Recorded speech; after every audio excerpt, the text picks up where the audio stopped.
Bonjour à toutes et à tous, bienvenue pour un nouveau numéro de la géopolitique autrement. Vous le savez, je rencontre un petit peu tous les acteurs de la géopolitique, même s'ils l'abordent d'une autre manière.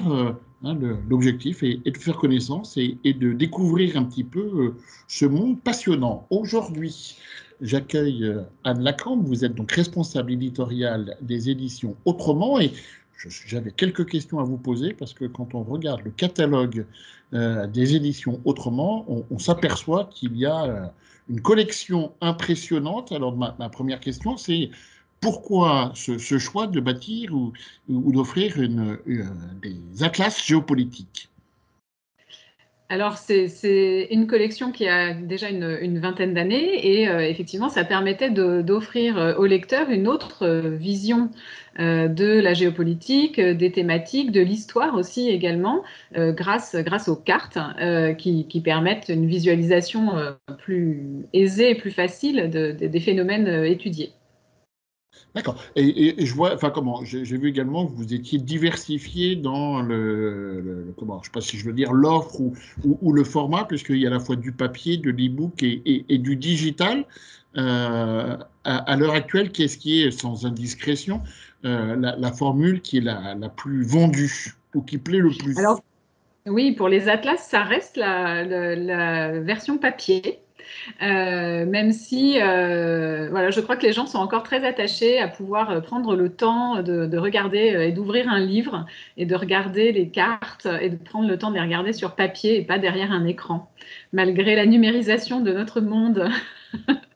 Voilà. Après, je crois que certains enseignants aussi utilisent en plus de la version papier des versions numériques pour leurs cours et évidemment projeter des cartes, mais ça reste la version papier qui est privilégiée. D'accord. Et pour le numérique et pour le monde enseignant, vous avez des versions jumeaux ou d'accompagnement ou pas? Non, ça reste l'accès en EPUB ou en PDF est vraiment la réplique de l'atlas papier. D'accord, alors vous l'avez dit, donc une offre conséquente.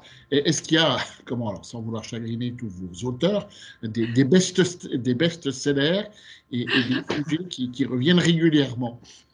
Alors, oui, non, je ne dirais pas quel est mon atlas favori, je me fâcherais avec mes chers auteurs. On a de très beaux atlas qui étaient totalement inédits dans la collection, comme par exemple l'Atlas historique de l'Afrique, qui était sorti il y a quelques années.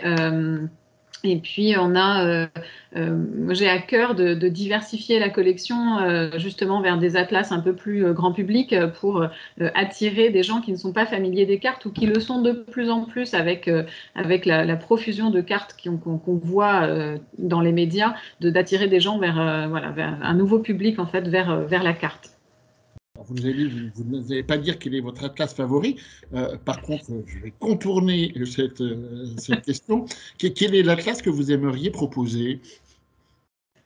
Ah, alors ça c'est très bonne question. Alors, je ne sais pas lequel j'aimerais proposer parce que j'ai plein d'idées. En tout cas, il y en a un dont je suis assez fière parce qu'il était aussi complètement inédit et qui va paraître en janvier, qui est un atlas de l'Amérique précolombienne qui n'existait pas du tout et qui est voilà, complètement inédit et à la pointe de la recherche grâce à une magnifique équipe d'auteurs et de chercheurs, d'universitaires et chercheurs. Les atlas, c'est un travail impressionnant hein, de l'auteur. En termes de process, comment ça se passe? C'est vous qui avez une liste de besoins et puis un auteur potentiel va piocher dedans, ou au contraire, vous avez comment, des propositions, puis ensuite, comment ça se passe en termes oui, de timing et puis qui fait les cartes? Voilà. Oui, alors c'est effectivement un travail impressionnant, je vous confirme, tant pour l'auteur que pour le cartographe. Donc en fait, on fonctionne dans les deux sens, c'est-à-dire qu'il y a effectivement des thématiques qui n'étaient pas développées, comme par exemple l'Amérique précolombienne. Donc je suis allée chercher des auteurs compétents, universitaires, qui étaient susceptibles de rédiger cet atlas. On a aussi des propositions spontanées qui nous arrivent. Et moi, je suis tout à fait ouverte et j'étudie avec grand plaisir toutes les propositions qui arrivent. Donc, en plus du travail de l'auteur, il y a évidemment le travail du cartographe. En fait, donc on associe à chaque atlas un cartographe qui va vraiment du coup accompagner l'auteur dans la réalisation de l'atlas, sachant qu'on commence toujours par un énorme travail pour l'auteur de recherche documentaire et de compilation d'informations ou de création de cartes originales, évidemment. Et ensuite, le cartographe va expertiser tout ça, voir ce qu'il est possible de faire, travailler sur les formats et commencer à mettre en œuvre la cartographie, évidemment accompagné de l'auteur qui va éventuellement faire quelques petits ajustements si les cartes étaient trop riches, ne rentraient pas dans le format, etc. Après, en termes de planning, un atlas prend en général une année, il faut compter ça, de travail au global entre le moment où le projet a été validé et le moment de l'apparition de l'atlas. Les cartes, ce sont des cartes qui sont créées spécifiquement pour l'atlas. C'est-à-dire qu'un auteur ne peut pas reprendre des cartes déjà existantes. Non, effectivement, toutes les cartes de chaque atlas sont originales. Alors, elles résultent soit d'une cartographie originale dessinée par l'auteur, soit c'est toujours une légende originale, même si pour certaines cartes historiques, évidemment, certaines informations sont connues et peuvent être reprises dans des ouvrages déjà parus. Mais le but est d'avoir vraiment une cartographie originale avec des légendes originales et une structure de légende originale. Voilà, évidemment, quand on a des reprises, évidemment, on cite nos sources, bien évidemment. Alors, vous avez est-ce que vous avez un cahier des charges spécifique en disant il doit y avoir au minimum tant de cartes dans un atlas? Oui, notre collection d'atlas, que j'appelle la collection classique, dans laquelle il y a à la fois les atlas géopolitiques, soit sur des pays, soit sur des thématiques, comme par exemple l'atlas de l'Afrique, l'atlas de la Chine, l'atlas des frontières qui est sorti récemment, ou les atlas historiques. On a une charte très précise, donc c'est toujours un fonctionnement par double page. Il y a 35 à une petite quarantaine de double pages thématiques à chaque fois. Et sur chaque double page, on essaye vraiment de garder cet équilibre entre texte et carte. Et donc, en général, il y a 2 à 3 documents grand maximum par double page. Et moi, quand j'entends par document, j'essaye toujours de pousser les auteurs un peu dans leur retranchement à proposer soit des cartes, soit des infographies, soit ça peut être aussi des chronologies. En fait, tout élément qui peut être transformé de façon graphique et qui va être du coup plus accessible qu'un texte à lire de façon linéaire. Et on essaye aussi, évidemment, de varier les échelles au maximum pour justement donner un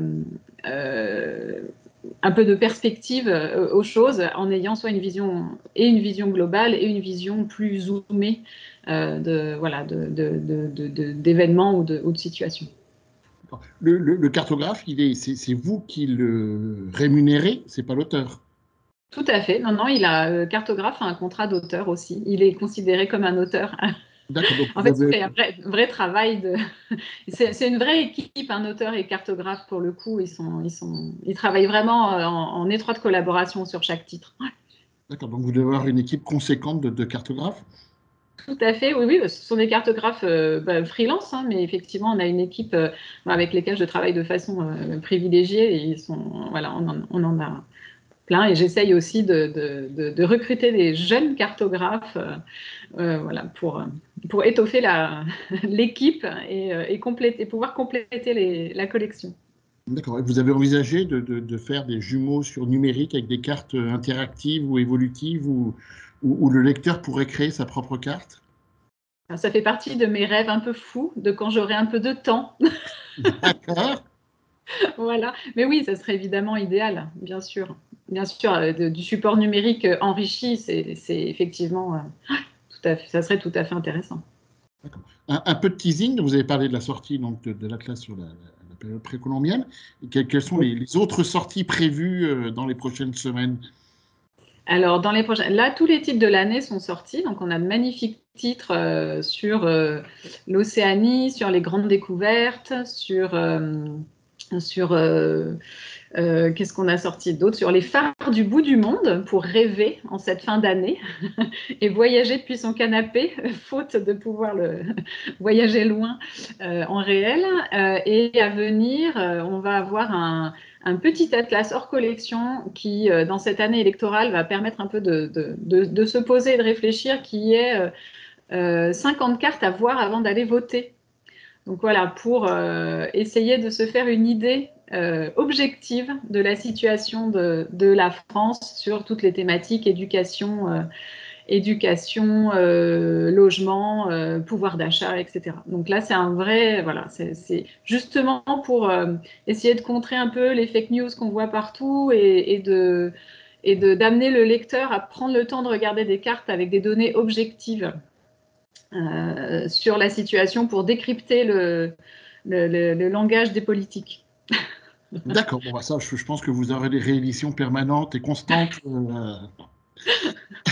Alors, quand je vais regarder sur votre profil sur les réseaux sociaux, je vais vous aviez travaillé dans différentes maisons d'édition. Est-ce que la relation avec les auteurs ou le business model ou la culture est différente entre des atlas de géopolitique et des éditions, on va dire, plus classiques ou des livres plus classiques? Oui, parce que, alors, effectivement, moi, j'ai travaillé dans le parascolaire et l'universitaire, donc essentiellement sur des questions de programme. Pour la collection des atlas, c'est un petit peu différent. Évidemment, quand on a une question au programme, comme c'est le cas pour les frontières, par exemple, que ce soit au programme des concours de vos élèves qui rejoignent votre école ou de ceux qui préparent le CAPES, évidemment, quand on a une question de concours, on a un public captif tout de suite plus important. Après, dans la collection des atlas, l'objectif est de justement pouvoir asseoir une collection sur du plus long terme et de pouvoir traiter des thématiques à la fois historiques aussi sur le long terme, comme l'atlas historique du Moyen-Orient, par exemple, qui permet aussi, du coup, à partir de cet aspect historique, de reposer les choses par rapport à l'actualité récente. Et c'est ça qui est intéressant, c'est du coup de pouvoir asseoir la collection voilà, sur toutes les thématiques et sur le plus long terme, que d'être dans l'attente des questions de concours qui durent seulement, malheureusement, un temps limité. Voilà. D'accord, mais qui pour vous permettent de vous renouveler en permanence aussi. Bien sûr, évidemment, bien sûr, bien sûr. Oui. Et de réaborder les choses, de réactualiser des atlas aussi, évidemment.